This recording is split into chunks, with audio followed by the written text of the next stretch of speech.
최상의 제조업체로 가는 길. 사업을 하시는 목적이 무엇인가요? 돈을 벌기 위해서인가요? 돈을 어떻게 버나요?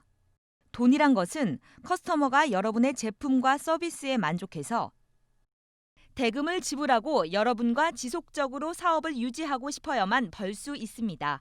커스터머 없이는 사업도 존재할 수 없습니다. 여러분은 전 세계의 수백만 공장 중에서 커스터머의 선택을 받고 싶으시겠죠?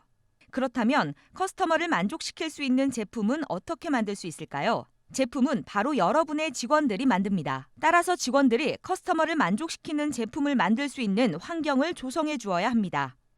제조업에서 유능한 근로자 없이는 사업을 유지할 수 없습니다. 제조업에서 커스터머도 만족시키고 직원도 돕고자 하는 두 가지 목표를 달성하려면 다음과 같이 중요한 4가지 원칙이 있습니다. A. 관리자를 포함한 모든 직원과 방문객을 위한 안전한 근무 환경. 안전의 개념은 물리적인 것과 감정적인 것 모두를 포함합니다. 근무 환경이 안전하지 않다면 어느 누구도 좋은 업무 성과를 낼 수 없습니다. B. 최상의 품질. 공장에서는 반드시 최상의 품질과 서비스를 지속적으로 생산해내야 합니다. 최상품을 제공하지 못한다면 커스터머를 절대 만족시킬 수 없습니다. C. 납기 준수. 공장에서는 납기를 준수하여 최상품을 지속적으로 공급할 수 있어야 합니다. 납기가 너무 빠르거나 또는 너무 늦어지면 커스터머의 불만을 초래하게 됩니다. D. 낮은 비용. 제조와 관련된 모든 비용, 원료비, 인건비, 공공요금, 운송비 등은 모두 상승하는 반면에 커스터머의 가격 프레셔는 더욱더 심해지고 있습니다. 요즘 같은 글로벌 마켓에서 생존하기 위해서 모든 제조업체는 부가가치를 창출하지 않는 불필요한 프로세스와 원자재와 에너지를 파악한 후에 절감하고 제거해야 합니다. 자, 이러한 4개의 원칙이 이론상으로는 좋아 보이지만 여러분은 아마도 이러한 것들을 실현하기란 매우 어렵다고 하실 수도 있습니다. 아마 여러분은 이렇게 말하실 수도 있습니다. 만약 안전한 근무 환경을 원한다면 그러한 환경 조성에 돈이 들기 때문에 비용이 올라갈 수밖에 없습니다. 만약 고품질을 얻으려면 제품 생산에 시간이 많이 소요되기 때문에 비용이 올라가고 납기는 지연될 것입니다. 만약 비용을 줄인다면 높은 품질과 안전한 사업장은 영영 멀어지게 됩니다. 4가지 모두를 가질 수는 없습니다. 그러나 다수의 뛰어난 제조회사들은 요즘같이 경쟁이 치열한 글로벌 마켓에서 생존하기 위해 위의 것들을 모두 잘 해나가고 있습니다. 그렇다면 그들은 어떻게 하고 있을까요? 자, 성공적인 회사들이 어떻게 하고 있는지 배워볼까요? 이처럼 뛰어난 공장들의 가장 중요한 성공 요인은 탁월한 리더십입니다. 리더의 자질은 곧 운영 프로세스의 질, 제품의 품질, 직원들의 수준과 직결됩니다. 이보다 더 중요한 요인은 없습니다. 꼭 기억하세요. 33. 그렇다면 뛰어난 리더들은 어떤 사람들일까요? 뛰어난 리더란 전략적인 사고방식을 가지고 일관되게 이에 맞추어서 행동하는 사람을 말합니다. 자, 그럼 그게 무슨 뜻일까요? 그들은 커스터머와 협력업체, 근로자와 지역사회와 같은 주요 이해관계자들과 함께 비전과 공유 가치를 창조합니다. 리더는 장기적인 안목으로 사업 개발, 투자, 이해관계자들과의 관계에 관련된 결정을 내립니다. 리더는 공장의 성과를 측정하기 위해 적절한 핵심 성과 지표, 즉 KPI를 개발하고 직접 실행합니다. 리더는 공장의 성과를 지속적으로 개선하는 과정에 있어 항상 오픈 마인드로 접근합니다. 리더는 직원들이 자기 개발을 할 수 있도록 하고 참여하게 하고 그들을 소중히 여깁니다. 그렇다면 이 내용을 좀 더 자세하게 알아볼까요? 1. 이해관계자들과 함께 추구하는 비전과 공유 가치. 커스터머, 협력업체, 직원, 그리고 여러분의 사업체가 속한 지역사회는 여러분의 이해관계자입니다. 왜냐하면 이들은 여러분의 성공을 통해 이익을 얻기 때문입니다. 그렇다면 이들은 여러분과 어떻게 연결되어 있을까요? 참신하고 좋은 품질의 제품을 제때에 최저가에 제공받길 원하고 이들 제품이 인간과 환경을 존중하는 작업장에서 생산되었기를 바랍니다. 커스터머는 아무 걱정 없이 여러분으로부터 좋은 제품을 공급받기를 원합니다. 협력업체들은 여러분이 제때에 원부자재 정보를 제공하고 보다 장기적인 관계를 맺고 제때에 대금이 지급되기를 바랍니다. 직원들은 좋은 일자리와 안전한 작업 환경, 그리고 공정한 임금을 원하며 자신을 개발시켜주고 소중히 여기는 사람들과 일하고 싶어 합니다. 지역사회는 여러분이 좋은 일자리를 계속 제공하고 지역민의 개발을 돕고 법규를 준수하여 시민으로서의 의무를 다하기를 바랍니다. 리더는 그저 생각만 해서는 안 되며 비전과 공유 가치를 명확하게 공표해야 합니다. 이해 관계자들과 비전과 공유 가치를 논의하고 이러한 가치들을 자신의 일과에 접목시켜 목표에 도달할 때까지 계속 전진해야 합니다. 이러한 노력을 통해 여러분은 무엇을 얻게 될까요? 여러분의 성공을 기원하고 후원하는 충성심 높은 커스터머와 협력업체, 직원, 그리고 지역사회를 얻게 됩니다. 왜냐하면 여러분의 성공이 곧 이들의 성공이기 때문입니다. 여러분은 서로 윈윈하는 동반 성장의 길을 연 셈입니다. 2. 장기적 안목. 리더는 장기적인 안목으로 의사결정을 해야 합니다. 한 치 앞도 내다보지 않고 당장의 이익을 위해 의사결정을 하면 당장은 공장이 잘 운영될 수도 있지만 장기적으로는 생존하지 못합니다. 여러분은 공장이 여러분 자신과 이해 관계자들을 위해 앞으로도 오랫동안 잘 운영되길 바라실 겁니다. 그렇다면 장기적인 안목을 지닌 리더는 어떻게 행동할까요? 첫째, 매일 의사결정을 할 때 이해 관계자들과 함께하는 비전과 공유 가치를 고려해야 합니다. 예를 들어 사업 개발.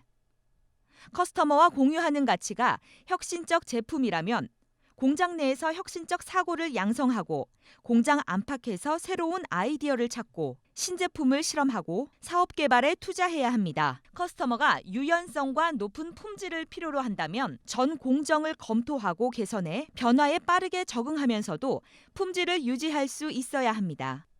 투자.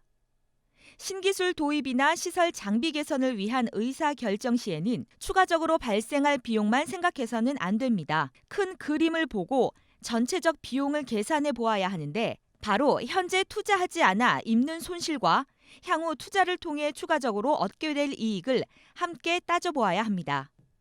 이해 관계자들과의 관계. 여러분에게 중요한 이해 관계자들에게 투명하고 열린 자세로 대하십시오. 커스터머, 협력업체, 직원, 지역사회 지도자들과 함께 이야기를 나누고 이들의 의견에 귀를 기울이십시오. 이들은 여러분이 완벽하지 않다는 점을 알고 있습니다. 이들이 여러분에게 바라는 것은 여러분의 사업이 더 잘 되고 더 좋은 기업으로 거듭나도록 노력하는 것입니다. 이들과의 관계를 정직하지 않게 거짓으로 쌓아왔다면 여러분은 신뢰나 존경을 받지 못합니다. 신뢰와 존경은 이해 관계자들과 돈독하면서도 장기적인 관계를 쌓아가는데 초석이 됩니다. 3. 핵심 성과 지표. 핵심 성과 지표는 흔히 짧게 KPI라고 합니다. 여기서 핵심은 여러분의 성공을 가늠하는 중요한 척도입니다. 성과 지표란 사업이 잘 되는지 보여주는 데이터나 정보를 말합니다. 그래서 적정한 정보를 올바르게 측정하는 것이 중요합니다. 만약 올바른 정보라도 잘못 측정하면 오히려 의사결정에 해가 될 수도 있고 잘못된 정보를 측정한다면 당연히 시간과 자원의 낭비일 것입니다. 다음 사항들을 결정짓는 핵심 성과 요소가 무엇인지 결정하십시오. 품질, 리드 타임, 사이클 타임, 납기, 생산성, 에너지 사용, 원가, 안전, 직원 개발, 직원, 그리고 고객 만족도, 기타 등등. 다시 말해 여러분이 계속적으로 측정할 사항들이 무엇인지 이를 어떻게 측정할지 결정하면 됩니다. KPI 측정 대상과 측정 방법을 결정하였다면 이제 어떤 것이 좋은 지표이고 나쁜 지표인지 알아보겠습니다. 그렇다면 지표가 성과가 좋음을 나타내는지 아니면 나쁨을 나타내는지 어떻게 구분할까요? 기준이 되는 성과 수준을 결정해야 합니다.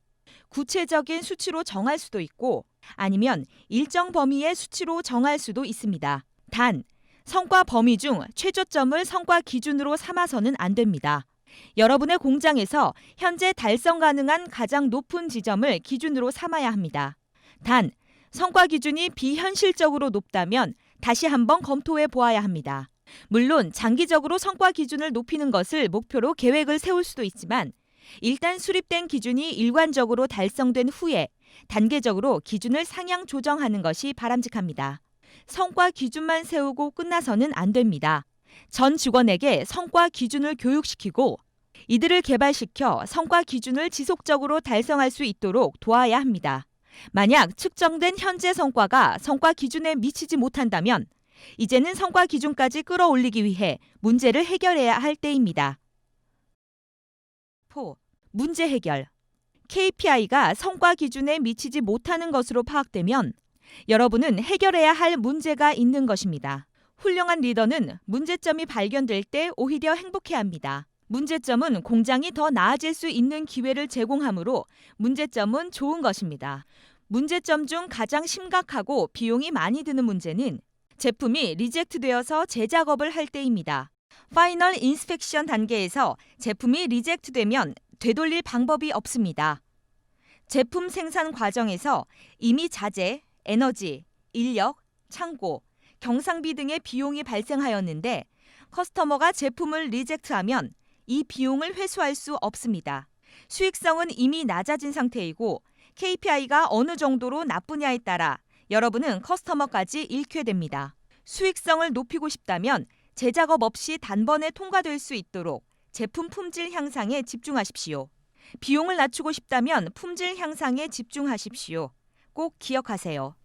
만약 직원 이직률이 높아서 계속 신규 직원을 채용하고 교육시켜야 한다면 어떨까요? 그러면 여러분 공장의 생산성과 수익성은 당연히 나빠질 것입니다. 탁월한 제품 생산 능력을 유지하려면 높은 수준의 공정과 인력이 필요합니다. 훌륭한 직원을 모집하고 유지하지 못하면 높은 생산 성과를 거둘 수 없습니다. 만약 납기상의 문제, 지나치게 긴 리드 타임, 장비 관리 소홀, 자재 불량, 안전 미비, 과도한 재고, 자재 부족 등의 문제를 발견하면 어떻게 해야 할까요? 모든 문제는 성과 기준에서 벗어난 것이기 때문에 문제를 찾을 수만 있다면 좋은 것입니다. 문제 해결에 있어 훌륭한 리더라면 다음 사항에 관심을 기울입니다. 훌륭한 리더는 문제가 발생된 곳의 직원에게 누가 문제를 일으켰냐고 묻지 않고 문제가 왜 발생했는지를 묻습니다. 이 두 질문 사이에는 큰 차이가 있습니다. 직원들이 누구의 탓인지 추궁을 두려워하면 여러분께 솔직할 수 없습니다. 직원들은 문제의 원인을 알고 있는 대체로 잘 다독이면 실행 가능한 해결책을 찾도록 도움을 줍니다. 직원들의 말에 귀를 기울이고 그들의 대답에 더 많은 질문을 던지십시오. 훌륭한 리더는 공장 내 전 공정을 이해하고 문제점이 재발하지 않도록 장기적이고 올바른 해결책을 찾아야 합니다. 당장의 임시 방편식 접근은 오래가지 못하고 더 많은 문제를 일으킬 수 있습니다. 문제는 공정과 방법, 기술, 자재, 장비, 작업 환경 중 무엇 때문에 발생했나요? 조금만 깊이 들여다보면 장기적 해결을 위해 반드시 고쳐야 할 근본 원인을 찾을 수 있습니다. 5. 뛰어난 리더는 직원의 자기 개발을 돕고 그들이 참여하게 하고 소중히 여깁니다. 자신에게 한번 물어보세요. 하루, 일주일, 그리고 한 달에 몇 개의 제품을 생산하고 있습니까? 머릿속에 답이 그려지면 이제 스스로에게 물어보세요. 이들 제품을 모두 경영진만으로 생산할 수 있습니까? 답은 아니요입니다. 경영진만으로 가능하지 않습니다. 이들 제품을 생산하려면 경영진이 아닌 일반 직원이 있어야 합니다. 대부분의 생산 공정을 가동시키려면 여러분은 이들 라인에서 작업하는 직원이 필요합니다. 리더는 이들을 개발시키고 참여시켜야 합니다. 우리 인간에게 있어 놀라운 점은 각자 고도로 발달된 두뇌를 갖고 있다는 점입니다. 그러나 연구자들에 따르면 우리가 매일 사용하는 뇌는 우리에게 주어진 두뇌 용량 중 극히 일부에 그친다고 합니다. 교육 여부에 관계없이 인류 역사상 위대한 업적을 쌓은 인물들을 떠올려 보십시오. 우리도 그들과 동일한 용량의 두뇌를 갖고 태어났습니다. 이러한 두뇌를 더 잘 활용할 수 있도록 배우는 것이 우리에게 달려 있습니다. 여러분의 공장에서 활용되지 않고 있는 두뇌 용량을 생각해 볼까요? 엄청날 것입니다. 각 생산 라인 직원들이 손과 발뿐만 아니라 자신의 뇌를 활용하여 사고하고 기여할 수 있도록 개발시키십시오.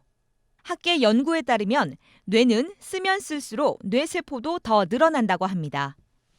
심리학자 아브라함 머슬로에 따르면 인간은 기본적인 욕구가 우선 충족되어야 더 높은 가능성을 향해 매진할 수 있다고 합니다. 가장 기본적인 욕구라면 생리적 욕구, 즉 음식, 수면, 그리고 안전 등일 것입니다. 이러한 욕구들이 정기적으로 충족되고 나면 우정과 사회적 인정 등을 갈구할 것입니다. 만약 여러분의 공장이 적정 수준의 급여와 좋은 작업 환경을 제공한다면 직원들은 이제 다음 단계, 즉 자존감과 성취를 향해 노력할 준비가 된 셈입니다. 자신의 역량에 대해 긍정적으로 생각할수록 더 나은 목표를 향해 정진할 수 있습니다. 아침에 일어나 오늘은 실패해야지 하고 생각하는 사람은 아무도 없습니다. 그렇죠? 우리 모두 성공하기를 바랍니다. 따라서 경영진은 직원들이 자신의 두뇌를 활용하여 성공적인 사업과 안정적인 고용관계라는 상생의 목표를 달성하는 데 어떻게 기여할지 스스로 생각하도록 개발시킬 방안을 고안해야 합니다. 직원들은 여러분이 성공하는 데 매우 중요합니다. 직원은 열심히 일하도록 동기부여를 받고 또 이렇게 높은 성과를 올리는 직원은 기업의 소중한 자본이 됩니다.